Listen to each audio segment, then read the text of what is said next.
Listen to me. If there was a wise man who would ever think of this, they would say in order to be superior to the man, you've got to be the man. For I am the man himself.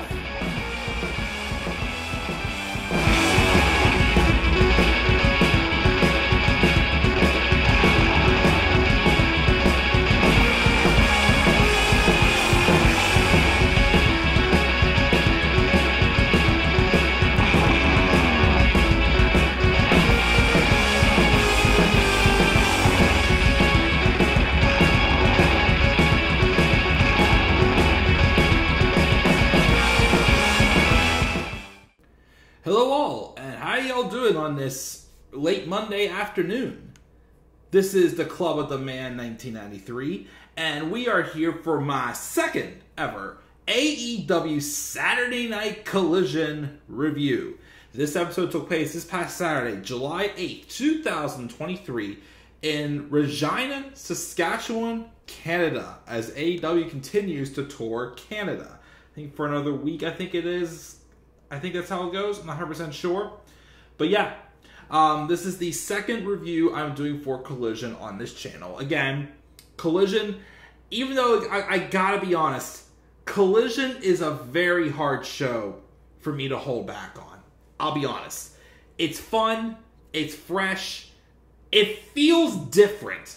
Like, the production feels more different. Like, when I first saw the debut of Rampage, the first episode, it didn't feel different. To me, it just felt like an extended hour of Dynamite. Or like a pre-show for Dynamite, it felt like. This actually feels like its own separate show. And again, I would love to review this every week, but I'm already committed to other shows that I review. And again, I have a life. Which, honestly though, again, if Raw and SmackDown continue to be lifeless, again, as I've said lately, I can just review the pay-per-views again. And just go back to reviewing just AEW shows. I don't know if I will yet, we'll see. But yeah, I'm still kind of going like full speed ahead right now, because I am 100 subscribers away from 2,000. But again, Collision, I think also what would help, again, if it wasn't on Saturday nights. And Saturday nights are usually like everybody's day to go out and hang out and do all this other stuff.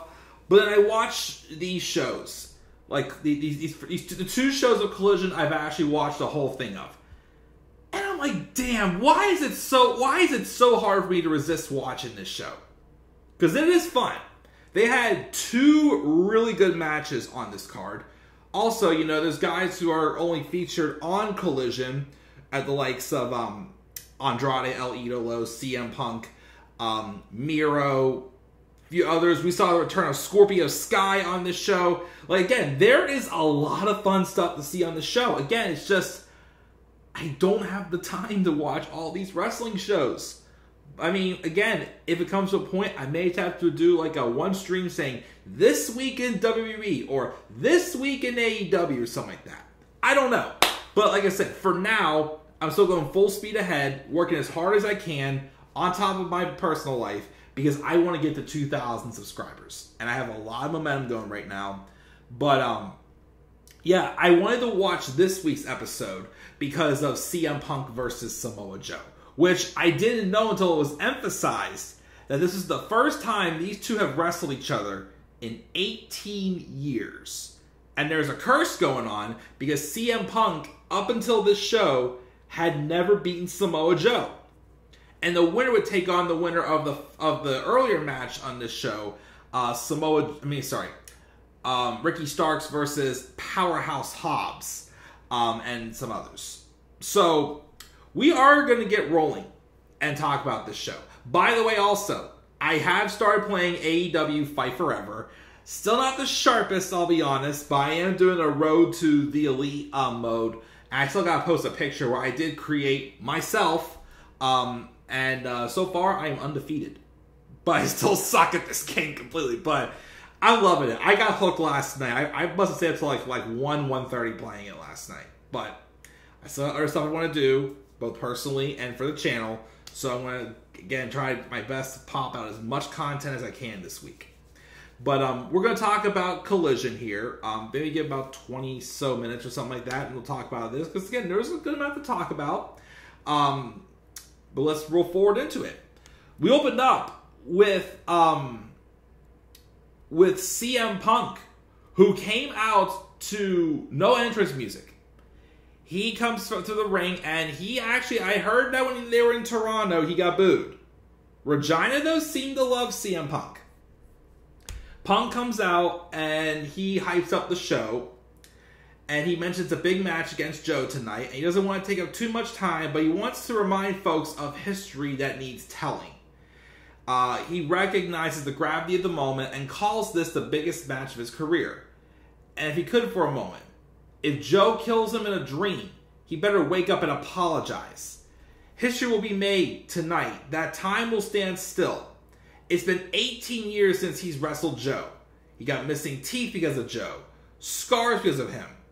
But bigger than all this is one name. Owen Hart. And he asked the fans, chant that name, Owen. He says if it wasn't for Owen, a lot of the locker room wouldn't be here. And he may not even be here. You can champion him. You can talk about how great anyone else is. But none of them would be here if it weren't for Owen Hart. And he knows this is a hockey town, but he's also not superstitious. So he touches the trophy, not because I deserve it, but because I will earn it. And he gets a nice CM Punk chant going, and he says, I can't promise a victory, but win, lose, or draw, he's gonna pour everything out in the ring for himself, for the fans, and for Owen Hart. He kisses the trophy, and then he walks back out again to the Collision theme song. Not his theme song.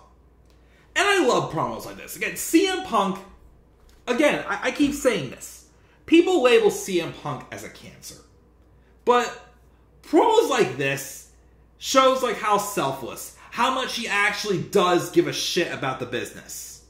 Well, I'm sorry, and again, these don't feel forced. Like, there's some WWE promos. You can tell they do them because they're kiss asses. But something like this, it felt organic. Like, he did the same thing whenever Jon Moxley checked into rehab. Showed the man a lot of respect. Put him over big time. Here, he's doing the same thing for Owen Hart. And again, it does not feel forced. Again, CM Punk is going out there, and if they like him, he'll be likable. If you hate him, he'll play along with the crowd. Like, how could you hate this guy? Again, if you have your reasons, I respect that. But again, I have a hard time looking at this man and saying he's a horrible human being. Yes, I'll say this. I know he has a big ego.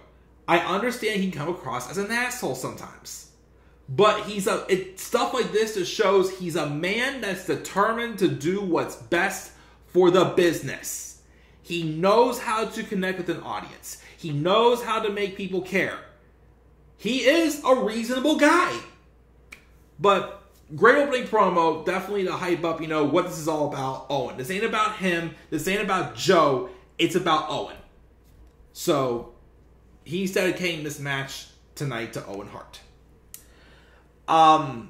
We then, of course, get the other semifinal match. Ricky Starks versus Powerhouse Hobbs. I believe this is the third time these guys have gone one-on-one since they split last summer. I'd say maybe their weakest match. Their one at All Out last year was good. The best one they had was it a no disqualification match or something like that? That was probably their best match. This one was a little choppy. There was a spot in the match where I think Ricky was trying to do some sort of like a DDT or something like that, and he did botch, like trying to climb the rope a couple times. That looked a little salty. I mean, sometimes, it's like, it does look like some of these wrestlers like try to like take the botches and make them look like, hey, it's just... Sometimes you would think, should you take it as it's a mistake, or take it as this guy's just that big and make the other guy look good too? I don't know. I guess it could depend on the mindset of it. But yeah, there was a couple botches in this match. And then you have QT Marshall out there in Powerhouse Hobbs' corner, along with Harley Cameron and other members of the Factory, well, QTV as they call them. And I guess he tried causing a distraction. Instead, though, QT was distracting the referee whenever he thought that Ricky was getting the upper hand. But then Powerhouse Hobbs got the upper hand hitting the spine buster. And then QT's saying, like, go, get the count. And I saw that, I'm just like, and the referee's not turning around thinking, so, because I always get puzzled by this sometimes. This is not me towards the show. This is a nitpick on my end. Does anybody ever feel like the referees, should always know these distractions are, and they turn around, they see obviously the person that they're against down. Do they even, should they at least acknowledge that they should know that, hey, I know that this was to cause this or something like that? Because that's just, I don't know. Like this looked like that the referee knew what QT Marshall was doing. So maybe that's why he didn't go and give Powerhouse Hobbs a count.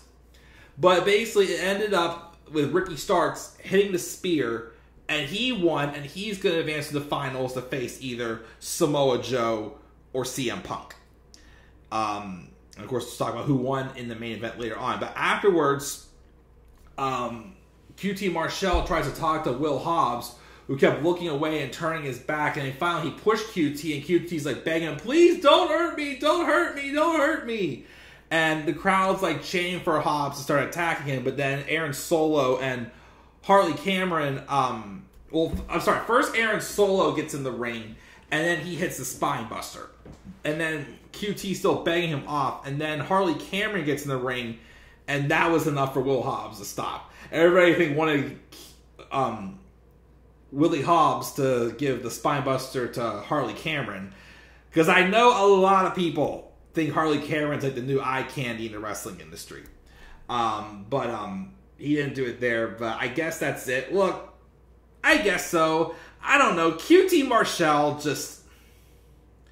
I can look at him and just say he's just a jobber. I don't think he was really doing much for Will Hobbs. They could be turning Hobbs babyface for the first time, I gotta say, in 3 years. Because didn't he? I thought he turned heel not long before Sting made his debut in 2020. That was at, I believe that was at Winter is Coming 2020. It was not long before that when Hobbs turned heel. So it could be time for him to turn face. And he has gotten better. He has grown a lot on me. But he is not going to the finals. It will be Ricky Starks, who again is definitely a upcoming built babyface for sure. And I look forward to see if he can pull off the win in the finals or not. It's tough to tell. We'll have to wait and see. And of course, they'll talk about the main event. We also have a promo from Miro, who says many men have lost themselves after a deal with the devil, but only one has proven himself after a showdown with his own God. No one can hurt the man who has nothing left to covet. He cannot be tempted from the path, not by a shiny belt, a false god, or a double-jointed hot wife. He must walk the righteous path and be what his God was not. He says it's a big battle coming, one we've all been waiting for. Now, what is that? We'll have to find out. I wonder if that's a tease for him maybe going after Luchasaurus for the TNT title. Well, Luchasaurus actually is fighting Shawn Spears at Battle of the Belts, but I think it's going to be taped and going to air after Collision on this coming Saturday. We'll see if that's what he's talking about. If not, who? I don't know. But, again, it's just good to see Miro back for sure. I missed him. We also get a video package with an interview with Willow Nightingale, who apparently was supposed to wrestle on this show, but had like a kayfabe injury just to give her a little bit of a breather. She did drop the title. I forgot what it was called, but she was a champion. She won the match against Mercedes Moné when Mercedes got hurt, but then she dropped the title. And she was not cleared to wrestle on the show. Her opponent, Athena, haven't seen Athena for a while because I don't watch Ring of Honor, showed up and says Willow ruined her Collision debut. But she can't help to wonder, though, if the injury is even legit. Athena had 3 flights in coach to get here, and she thinks Willow just doesn't want to take another L after losing the New Japan title to Julia. Willow says she still plans on winning the tournament, and once she's done with that, maybe she'll take a stab at Athena's Ring of Honor title. And Athena talks some trash, which also, this is the first time I've experienced heel Athena. Because I think most of her work was on Rampage before. She's good. I mean, well, first off, I haven't seen her for a while, so absence does make the heart grow fonder, but Athena as a heel is pretty damn good. But then she says Willow isn't even going to get cleared for Rampage, but if she does and manages to win, maybe she'll give her a Ring of Honor Women's title shot. Of course, we'll talk about champions losing later in a non-title match, but we also had a hype video for Blood and Guts. And once again, being told that each team will have a mystery opponent, and of course that is on July 19th, which is next Wednesday. We had Julia Hart, who apparently has won 20-some matches in a row. She took on a jobber who looked like Piper Niven, being honest, named Bambi Hall. I'm sorry, but that Bambi Hall was not that good. I mean, she's a jobber, but she was, She botched several times in this match, but the match is about giving Julia Hart another victory, and she did by submission. I don't think she'll be challenging Toni Storm, but could we maybe be seeing her challenging Chris Statlander, maybe? That'd be interesting. What we won't interesting, though, if they actually were doing more stuff with the House of Black and those trios tag titles, because those have gone completely obsolete. Yeah, I'm praising the show as good, but I'm nitpicking things. I'm sorry, guys. But we have that. Then, though, we are mentioned, I guess there's been the storyline here where the House of Black took Andrade's mask, and they're telling him not to wear it.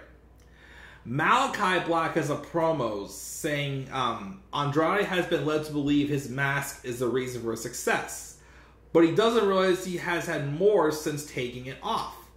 Black is going to teach him how, and together they will cut the last vein pumping blood into the heart of lies, he tells himself. And the world will see how truly great Black knows him to be. And then Andrade, who's a babyface, is interviewed, saying he is a businessman. He does not hide behind his mask. He's no coward. His mask is everything to him. It's about his family, his culture, his country, about all Latino people. When he takes his mask off, it's time to fight, and it's time to win. So I guess they're setting up for a future match with Malakai Black and Andrade El Idolo, which I'm not opposed. They've had a history of good matches in NXT. Malakai Black's, well, Aleister Black's NXT debut match at TakeOver Orlando. And, of course, the classic TakeOver New Orleans show where Black had beaten Andrade for the title in a really good match on that show. So, again, if Collision's produced the way it is, and this takes place on Collision, or even if they wait to do them either All Out or All In, I'm not saying no to that being on pay-per-view. That will be a hell of a match. But we'll see how that goes. And then, in my opinion, now I really liked Joe and Punk. Despite the stipulation, I did not like the stipulation for this next match, though. I thought this match was incredible. It's not too often you get me to have no clue who's going to win. And that's what happened with this match with Bullet Club Gold and FTR. It was an Eliminator match. Now, I don't know if this has always been the case. And my theory is maybe they did this because FTR has gotten victories over Bullet Club Gold in like 6-mans or whatnot. But the stipulation was that Eliminator match. If Bullet Club Gold win, they get a tag title shot. But if they lose, they cannot get a title shot as long as FTR is currently champions. So I kind of get that, but that hasn't been addressed before. And again, we all know how we feel about champions losing clean. Although they did, credit where credit is due, they tried to basically like protect the FTR the best they can. And I thought they did with that finish. But this match with FTR and Bullet Club Gold was gold. Definitely a match of the year candidate, I would say. Again, you always appreciate that FTR is so old school, but they have like the most simple philosophy. The simple like wrestling, maneuvers and whatnot. To me, they're master strategists. Like again, that's why I've loved them since NXT. Because they're a smart tag team. Whether they're faces or heels, they're a smart tag team that, again, aren't booked like cowards. Well, except when Vince McMahon books them. And, of course, they, again, play to the crowd as well. No wonder they're best friends with CM Punk. But, the near falls especially. So many times the near falls were getting me, and I thought that they would have it. They were hitting it with their best shots, and I'm like, that's gotta be it. They'd break up the pinfalls. And I'm like, are you gotta be kidding me? Like, again, there was at least a good 6 times, I would say, I thought this match was over. And then they hung in. But then, the heartbreaker came whenever Juice hit a DDT, and he goes for the pinfall victory on, I think it was Cash Wheeler. Oh, no, sorry, it was Harwood. And Dax Harwood is going to break up the pin for like the 50th time in this match. But as he's going for it, literally Harwood, Wheeler just missed getting him. Like, just missed. Because Jay White stopped him. He just missed. And it gave you that feel like, oh God, they lost, but they were so close. That book, again, I can because of how great the match was, and because of how genius that finish was, I can forgive it a little bit. Again, I'm still not the biggest fan of champions losing clean, because again, these Eliminator matches then would always be so obvious. Like, we don't want it to be like WWE, where every non-title match a champion's in, they lose. Because then it makes it so obvious, and it's super lazy booking. I mean, yes, they've been feuding for a while, so it's like, again, I'm not a fan of it, but they tried to at least, make something interesting from it. It did, because it's set up for them having a backstage segment afterwards, and we're going to be getting a 2 out of 3 falls match next week for the tag titles. Again, another reason why I may watch next week to see that tag title match. So, we'll see how that goes. And also, I am interested in seeing the finals for the Owen Hart Cup next week also. Scorpio Sky also returned. I believe he's got been out for at least a year, I would say, or maybe a year. I wouldn't say a year and a half. I'd say maybe since either last summer or at the latest All Out.